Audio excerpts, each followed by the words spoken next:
Alors bonjour tout le monde, aujourd'hui on se retrouve vachement tard, je suis vachement à la bourre, un peu, j'ai l'impression de dire ça tous les jours, mais bref. Pour cette 4e vidéo, on est jeudi, plus que demain et j'aurai réussi mon défi d'une vidéo par jour. Aujourd'hui j'ai pas fait énormément de choses, je vais même vous dire un truc, j'ai rien fait. Parce qu'hier j'étais complètement crevé, donc j'ai déjà beaucoup dormi. En plus, après ça, je suis allé avec Kevin, que vous avez déjà vu dans pas mal de vidéos, qui a la chaîne YouTube Exploration Nature. Bref, on a été dans un magasin de photos qui est Photogalerie à Nivelles pour tester pas mal d'optiques, parler un peu photo, enfin bref, on s'est fait plaisir. J'ai passé quand même pas mal de temps là, beaucoup plus que ce que je ne pouvais l'imaginer, donc j'ai pas réussi à tourner la vidéo que je voulais. Mais bref, du coup, aujourd'hui, très rapidement, je vais vous présenter un petit peu les chaînes YouTube que je suis, qui m'inspirent pas mal, qui me donnent des idées, et surtout qui me font énormément de bien à regarder, et je pense que c'est un petit peu ce qu'on attend de YouTube. Première chaîne, et c'est une chaîne anglophone, c'est une chaîne, si je dis pas de bêtises, canadienne, que certainement vous devez connaître, qui parle de photos et de vidéos, et qui parle d'images en règle générale, c'est Peter McKinnon. Je pense que c'est devenu un des plus gros youtubeurs au niveau photo, vidéo. Il a 1 700 000 abonnés, en sachant qu'il y a un an et demi, il n'avait pas créé de chaîne YouTube, donc en un an et demi, il a eu une ascension absolument phénoménale. Il tourne à 2 vidéos semaine et comme je vous l'ai dit, il aborde pas mal de thèmes, photos et vidéos. Et ce que j'aime énormément, c'est que ces vidéos sont très inspirantes, je trouve.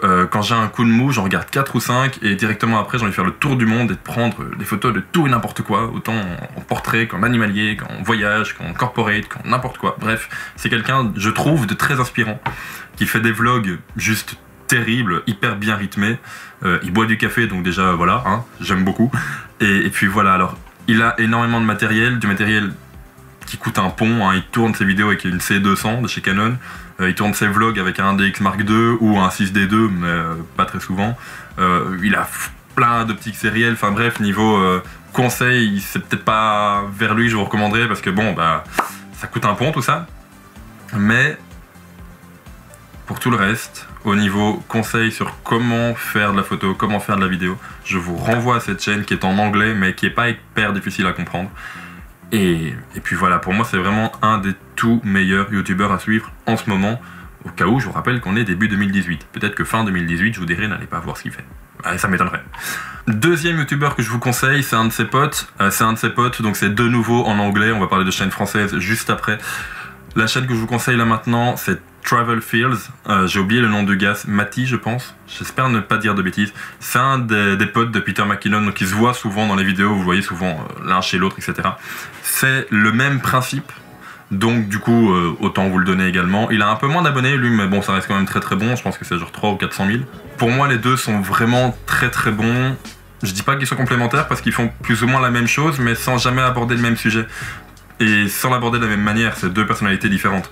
Donc voilà, pour moi ces 2 chaînes-là, je vais pas non plus trop m'étendre sur celle-là, pour moi ces 2 chaînes sont plus ou moins entre guillemets les mêmes, même s'ils n'abordent pas la même chose, ni de la même manière, mais de nouveau, c'est quelqu'un qui me fout aussi un énorme coup de pied au cul. On va parler maintenant d'une 3e chaîne anglophone, ce sera la dernière, en anglais. C'est une chaîne qui a un peu moins d'abonnés, mais qui reste quand même très très bonne, c'est... Alors j'ai peur de dire une bêtise, Christian Maté Grab. C'est, si je ne dis pas de bêtises, un Allemand ou un Autrichien, bref, c'est quelqu'un en Europe qui fait des vidéos, c'est en anglais. Il fait pas mal de vlogs, il parle au final très très peu de matériel, il en parle de temps en temps, mais c'est vraiment exceptionnel. Par contre, il fait beaucoup de vlogs, beaucoup de vidéos où il va explorer des endroits, que ce soit une ville ou plus dans la nature. Là aussi, non seulement ça me donne un coup de pied au cul comme les 2 premières, mais en plus je trouve qu'il a vraiment une identité visuelle et c'est quelque chose que je recherche chez un youtubeur. Rien qu'à voir sa page d'accueil avec toutes ses vidéos, tous ses titres en blanc en plein milieu avec une police bien spécifique, rien que sa retouche de colorimétrie sur ses vidéos et sur ses photos, parce que je le suis également sur Instagram. Dès que je vois une image créée par cette personne, je sais dire que c'est lui qui l'a fait.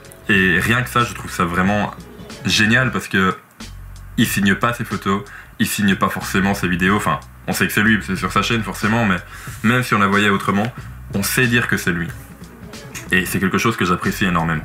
Alors, on va parler maintenant de chaînes françaises, parce qu'il y en a. On a moins d'abonnés, mais il y en a quand même. Une des chaînes que j'aime énormément, qui parle presque uniquement de matériel, mais ça fait du bien parce que le présentateur est complètement déjanté, c'est Hardisk, vous devez connaître, avec 70 000 abonnés et même un petit peu plus je pense. C'est vraiment une chaîne que j'aime énormément, le gars est complètement taré, mais putain qu'est-ce qu'on aime ça. je dis on parce qu'on avait plusieurs dans ma tête, il aborde des thèmes des fois qui sont un peu what the fuck, dans le sens où on s'y attend pas, mais finalement la façon dont il parle et dont il l'aborde, bah ça fait du bien. Donc je vous conseille énormément. Je dis beaucoup énormément dans ces vidéos, mais bref. Alors j'ai encore vous parler très rapidement de 4 chaînes françaises qui parlent beaucoup plus de photos, beaucoup moins de vidéos. Finalement on n'est pas énormément à parler de vidéos je trouve sur le YouTube français, en tout cas j'en suis pas énormément. 2 chaînes que vous connaissez forcément si vous êtes là, c'est F1.4 et le Studio de Poche, qui sont pour moi les 2 précurseurs, entre guillemets, les 2 premières chaînes YouTube que j'ai suivies et qui parlaient de photos, de photos. C'est grâce à eux que j'ai voulu me lancer sur YouTube et que j'ai appris à faire de la photo, tant au niveau des retouches, Photoshop, Lightroom, etc. que sur la technique. Donc ça, je vais pas trop m'étendre dessus, vous les connaissez. 2 autres chaînes que vous devez certainement connaître également. La première, c'est Frédéric de Thézy, que j'ai découvert il n'y a pas très longtemps au final, ça va peut-être faire 2 ou 3 mois grand maximum. Et ce que j'adore comme concept sur sa chaîne YouTube, ce sont ses sorties photos. Il arrive à chaque fois dans une vidéo de 10, peut-être 15 minutes, à me faire passer un moment juste génial parce que j'ai l'impression d'être avec lui en train de shooter. C'est pas vraiment le cas parce qu'en général je regarde dans mon lit, mais bref. Il donne pas mal de très bons conseils avec un matériel totalement accessible, ce qui prouve bien que c'est pas le matériel qui fait la photo, c'est le photographe.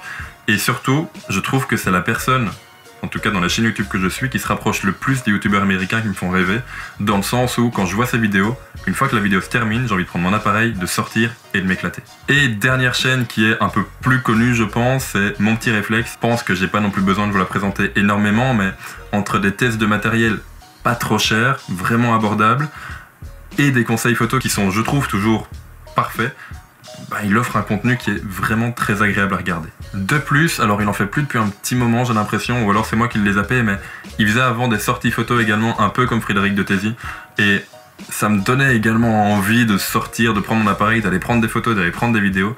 Alors je sais pas si c'est moi qui l'ai zappé maintenant, mais j'ai l'impression qu'il en fait un petit peu moins. Donc voilà, il y a aussi pas mal de chaînes dont je pourrais vous parler, je vous ferai peut-être un 2e épisode si vous aimez bien. Mais dans tous les cas, je vous invite à mettre dans les commentaires les chaînes YouTube que vous suivez, pour la photo et pour la vidéo évidemment. Je voulais vous remercier pour tous les retours que vous avez fait sur les précédentes vidéos. Cette semaine a été un peu folle et aujourd'hui je suis désolé mais j'ai pas su faire une grosse vidéo, je suis vraiment complètement crevé. Et puis de toute façon voilà, je me rattraperai demain.